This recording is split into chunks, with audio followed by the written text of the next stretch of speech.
What's up, heroes? Darling in the Franxx episode 21 was insane. Here's my review and discussion of that episode. Spoiler alert, if you haven't seen 21, you probably don't want to watch this video because spoilers, obviously. Now, I also want to mention that I'm going to be doing a live stream today. If you're not aware of that, well, now you are. And if you want to know if that stream's live, well, you can click the link right above here. I'll put a card there. Feel free to take a look. When you're watching this video or you're done watching this video, that stream very well may be going on. So feel free to join that and talk to us in real time there. With that said, let's get into the actual review and discussion, starting with the most important thing. Well, arguably the most important thing, 02. Is she alive or not? Well, in order to get the answer for that, I think we need to look back at the picture book, because that picture book so far has symbolized and foreshadowed a lot of the events in the show. Obviously, that's why it was a recurring theme for so many episodes. And though they haven't talked about it recently, the events are still unfolding very much from that book. So let's take a look from the text of the book and the art of the book. The text of the book representing episodes 1 through 14 and playing out those episodes basically 100%.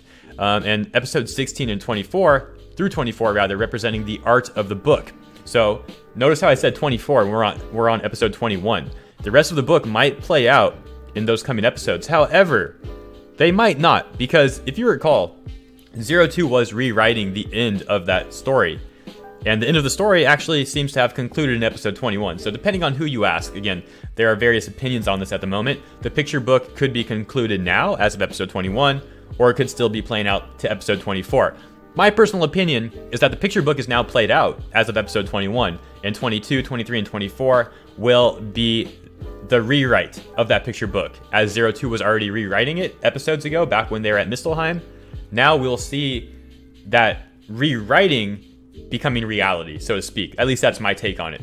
But let's look at a few other similarities from the picture book, notably the two princesses looking the same face, but their appearance is different due to the clothing that they wear, which symbolizes that the two of them are clones, which we know is now true, 002 and 001 being clones. Now, we've theorized on that for episodes. I mean, it just makes sense, but it's nice getting actual canon confirmation in the show.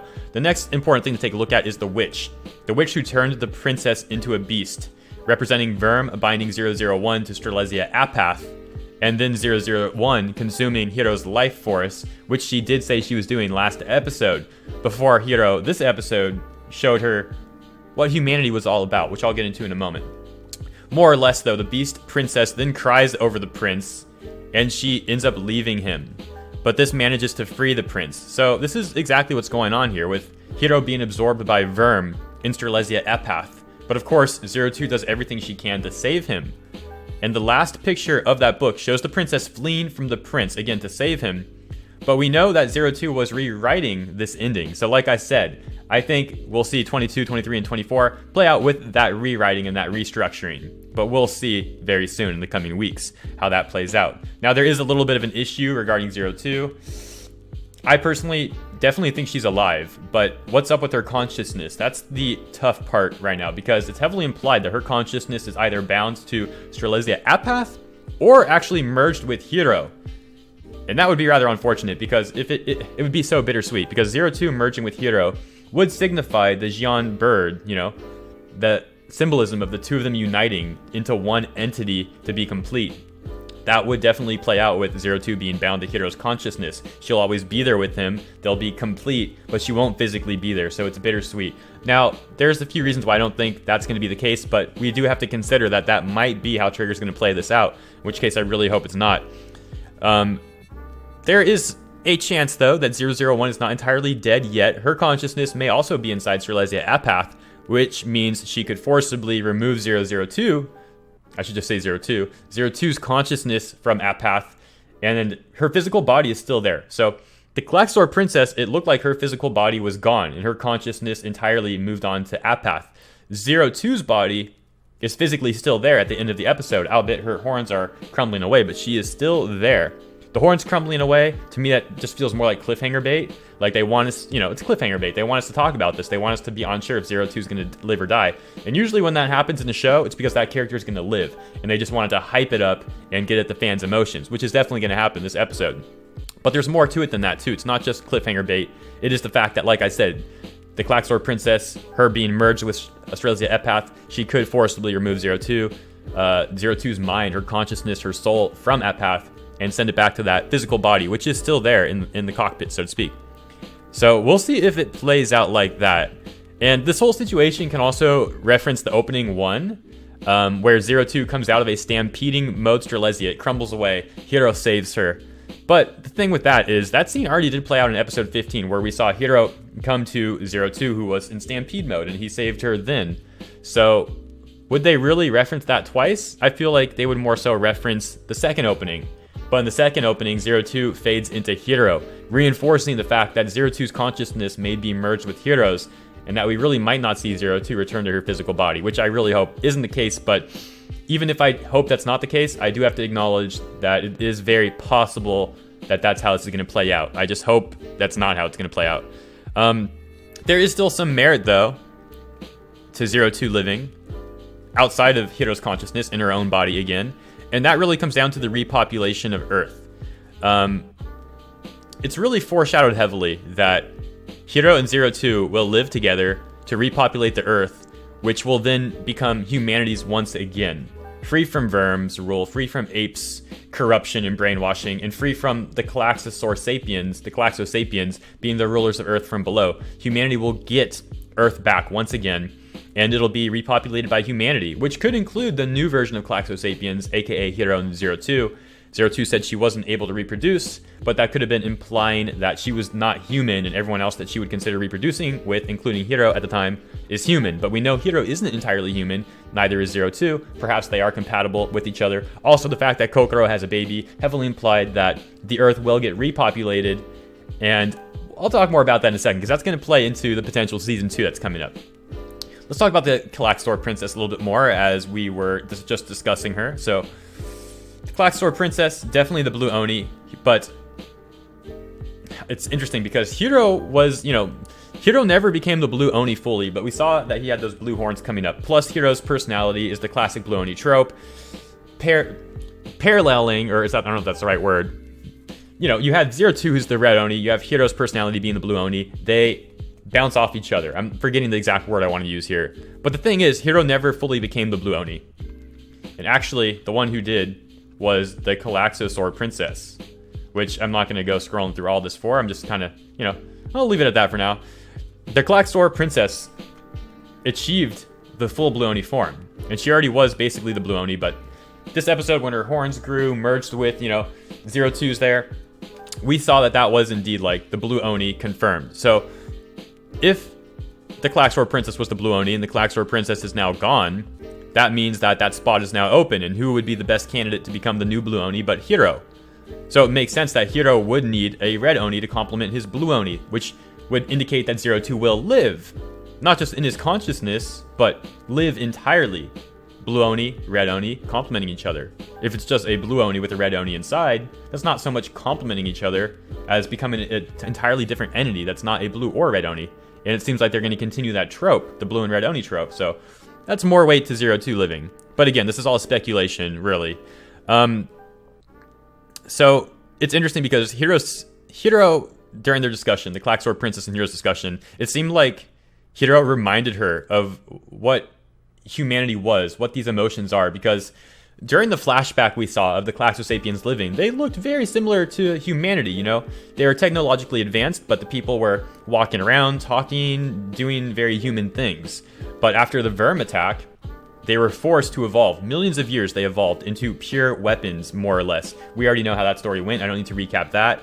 And they evolved into this weapon species to combat Verm coming back again. They lost their humanity, but Hero reminded her what that humanity was. And keep in mind, she was alive alone for millions of years. Not entirely alone, because the consciousness of the other Klaxosapiens were there, but she didn't physically have like another Klaxosapien there. They were all at this point Klaxosaur.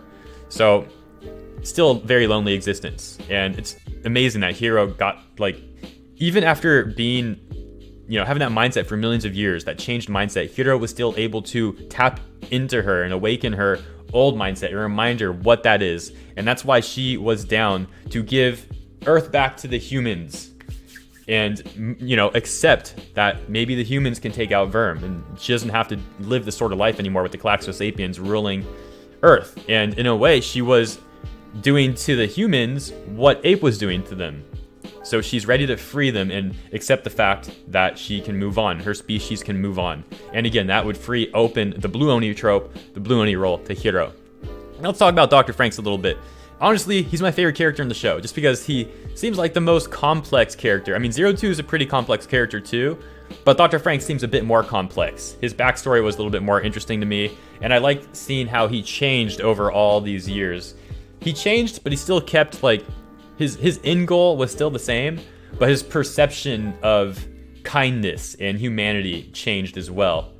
It's cool. And there were hints of that way back in his flashbacks, because he didn't want to become immortal, but at the same time, he wanted to find like a different form that was superior to humans. He found that in the Galaxosaur. He achieved his goals, his dreams, but at the same time, he kept his humanity, and he realized that like the humanity that he had was important, and that's why he didn't want to fully own up to it to 02 in the end there, where he said, you know, that might have been why I let you reconnect with Hero, but I still didn't assume that things would go as well as they did.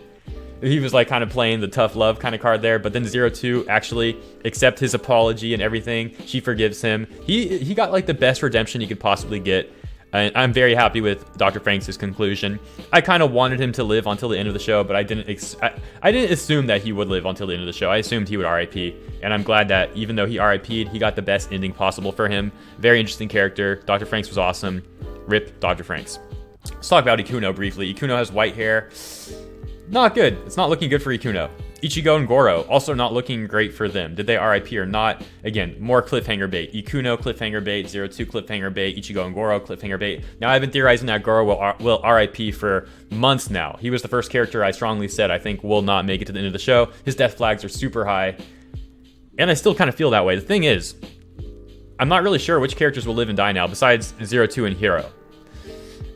I mean, even if 02 never gets her physical body back, if she lives on within Hero, that's kind of not really dying, even though it would be a very unsatisfying ending for us viewers and us fans. Interesting stuff. So we'll see how that plays out. Nana and Hachi, they can finally accept their human emotions, knowing that Ape was all a lie, suppressing those emotions was not the right thing to do. They can finally accept those emotions, and we'll see them kind of having parental roles to Squad 13, at least the Squad 13 that ends up living, or the parasites that end up living, because I don't think everyone's going to live, but if the battle really is over now, we'll see. I mean, Ikuno, white hair is not looking good. Ichigo and Goro just kind of fell off. I mean, they got damaged too. The Franxx got pretty heavily damaged, but they could live. They could survive that fall in a Franxx, and they could survive that damage, so they might be okay. And then there's Kokoro's baby, which I already mentioned earlier, but that's definitely foreshadowing that a new generation will reshape Earth once again, this time without Verm and Ape's corruption. And the chance of Season 2, let's definitely talk about that. So I was talking with my buddy on Discord, Axalto. You and I, man, we called that. We really did. I was thinking that a Season 2 would be pretty unlikely, but during my discussion with him, which I gotta give credit where credit's due, during my discussion with him, Axalto, we did mention that the fact that this scouting fleet was, you know, on episode 20 and 21, it's a scouting fleet that's sent there.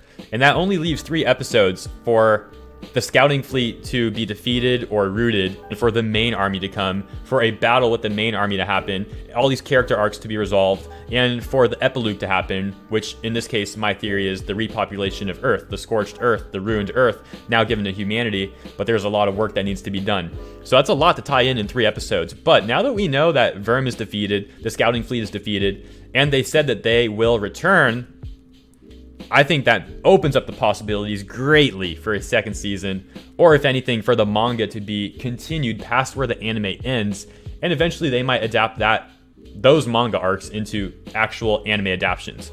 Also possible movies, OVAs, but the thing is, and I'm excited to say this, I went from, you know, a few weeks ago I would have said Season 2 is almost impossible, but as the newer episodes came out, it went from totally impossible to maybe, to possible, and now it's probable that a Season 2 will come out, or, you know, what I said about the manga or the OVAs. So that is freaking awesome. Also, in that fact, is that Verm actually escaped with Ring Orny. That is obviously not good. Would they really just have Verm return in, like, episode 21 with Ring Orny with their full force, and we have this fight in, like, episode 21 and 23 and resolution in 24? They could, but again, with all the character arcs that are still not, you know, closed out yet, with the epilogue that we need, with all this stuff going on, that would definitely start to feel a little bit rushed in my opinion. And I do think I do think a better approach would be the OVAs, the manga continuing, and the potential second season. And as a content creator, I have greatly enjoyed making content on the show. You guys in the comments, in my Discord, just all around the community on Reddit and whatnot, it's just awesome to see the thoughts that the community comes up with. And a lot of you guys bring things that I would never think of as well. So as a content creator, I've thoroughly enjoyed covering the show. And if a second season happens, I can't wait as a content creator to be able to experience the stuff with you guys again. Not just for the sake that I'm a fan of the show, but I just love interacting with a community like this. The Darlie Frick community has been awesome, except for the Ichigo. You know, the Ichigo hate was a little bit too ridiculous. But aside from that, the community's been awesome. So I would love to cover another season of the show with all of you guys. That would be freaking awesome. So I'm hyped about a second season possibly being a thing. Thanks to that. That would be amazing. And that's really almost the end of my review here. Now, there are some things I'm sure I've missed. Because this is such a hype episode, it's hard to collect all my thoughts together. And, you know, it's one thing to write down the thoughts. It's another thing to record yourself talking about them and remembering everything that you want to talk about after such a hype episode like this. So I apologize if there's some things I missed. If I did miss them, though, again, the community is awesome. I'm sure someone will talk about what I missed in the comments below. So with that, I would highly suggest you guys to go in the comments, see what people post there, because surely there are some things that I missed that people will bring up. So take a look in the comments below, see what other people are talking about, and leave your thoughts in the comments below as well. And don't forget to hit that thumbs up button. And again, I will be doing a live stream today. This video is going to go up on my channel, so I don't know when you're watching this. It could be 10 years from now, for all I know. But if by chance you're watching this on the same day, then definitely click that link and see if the stream's still going on and join us there for a continued discussion of Darling in the Franxx episode 21. That will conclude my review and discussion of this episode. And I would definitely give this episode like a, 10 out of 10, 9 out of 10, 10 out of 10 episode.